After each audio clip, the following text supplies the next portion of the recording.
tails kicked. So anytime we've been in any danger over the years, we've sort of gone to this lineup, whether it's as a starting group or extra minutes. And obviously, the lineup worked or whatever, but it's not about the lineup. It's really not. I mean, it's about how hard guys play and how focused they are. And the effort at both ends tonight was night and day from Game 3. And I thought our guys were just dialed in. Steve, were you aware this is the first time you've ever started those 5 guys, though? That's a first start for this group. I did not know that. And second, Raymond. Yeah, he failed you there, on, Raymond. obviously. And also, you said it's about the way they played, not the lineup. But do you think just changing the lineup does click something into these guys, maybe that makes them a more? Yeah, I mean, obviously, it is our best 5 players.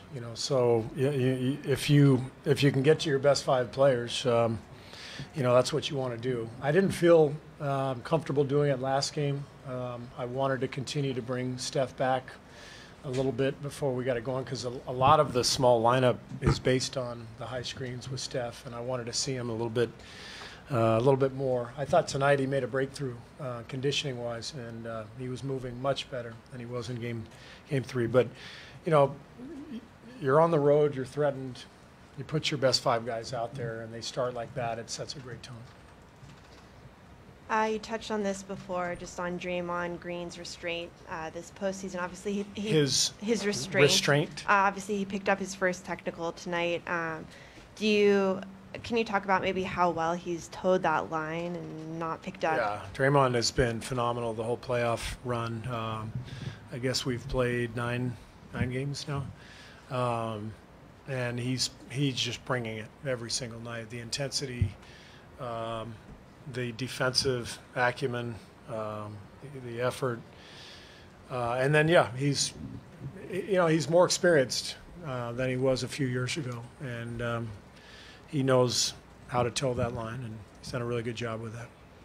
KD hit 2 jumpers in I think the first 90 seconds. Obviously finished with 38. Did you know right away though in those 90 seconds what type of night was? Probably? Yeah, it wasn't just the shots going in; it was the force with which he took them. He was attacking tonight right from the beginning, and he was brilliant. And there's not much you can do because he's so tall and long. He's going to be able to get his shot off over you. But I just thought he found better spots on the floor with his aggression and created easier shots for himself. And then our movement in the first quarter was much better. The other night we were standing around, and tonight, after they made the first stand defensively within the possession, we kept playing and we kept moving, and that's kind of who we are.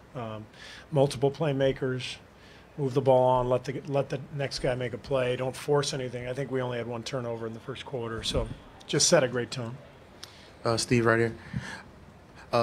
Rondo has 21 assists, game 3, down to 6 tonight. What did you do to really limit his impact? Well, it's just the overall effort, I think, of our team. When you bring that kind of energy, it literally affects every area of the game. Whether it's rebounding or just cutting off penetration or whatever, and the game gets harder for the other team when you bring that kind of force. That's what happened in Game 3 to us. They took it to us, and the game was hard. And so a lot of times these playoff games are about who really brings the force to the game. And I know it sounds crazy because you think everybody's going to bring the force every playoff game, but there's a combination of force and execution, and if you can set that tone early like we did tonight, then you're in a good place. Obviously, Draymond said what he said about Steph and Kevin. Did you feel the need to say anything to Durant, saying you can be more aggressive? A little bit, yeah. My discussions with KD and Steph were more strategic. They already know they're superstars. Stars have to be stars in the playoffs. Steph and KD don't need to be told that. But my job as a coach is to try to help them strategically. And so I talked to both of them about how I thought they could attack and create better shots. And we just did a much better job executing offensively tonight as a group. Quinn Cook kind of burst off the bench with 8 points. I think he finished something about 12 or 14. Why had you gone away from him? He was getting DNPs, and then why did you decide to go back to him? I went with Nick the first 2 games because of the matchup. I wanted to get more size in the starting lineup. I knew we were going to be switching a lot, and we were without Steph. And so with Steph back, it changes the rotation, changes the matchups. The matchup's better for Quinn coming off the bench. He was fantastic. He made some big shots for us in the first half and settles us down offensively. And so it was a big night for Quinn. He played an important role. Steve is right in front.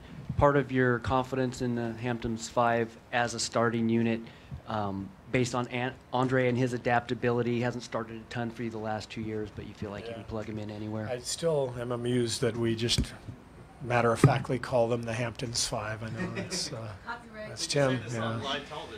Yeah, well, Tim Kawakami deserves all the credit. That I just feel strange, like as a coach, saying, "Well, the Hamptons 5 played really well tonight." Like I can't say that, but you can.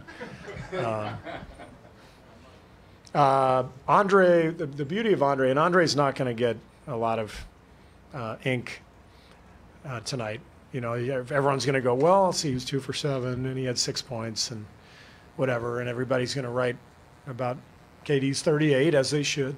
But what Andre does for us is so dramatic in every aspect.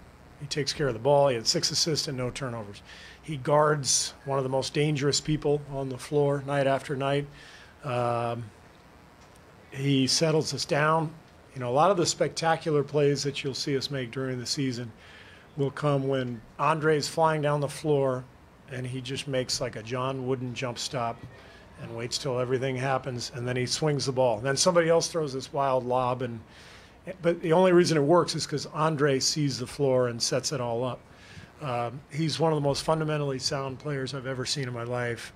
And when you combine that fundamental play with athleticism, it's a pretty good combination. He reminds me a lot of Scottie Pippen. He really does, in terms of defensive acumen and his ability to play kind of a point forward role. Andre's amazing. You don't like going game to game to announce your starting lineup, but how about for the rest of the playoffs? Is this your starting lineup? Yeah. I mean, really? You want me to just... Well, I mean... I have no idea. There's a good chance I'll start these same 5 guys on Tuesday. How about that? In fact, I will tell you right now. Oh, my goodness. Wow. This is your bonus. I'll give you just... Nobody else can write it, though. Nobody else, yeah. I don't know. Every series is so different, and we gotta stay locked in and try to take care of business Tuesday.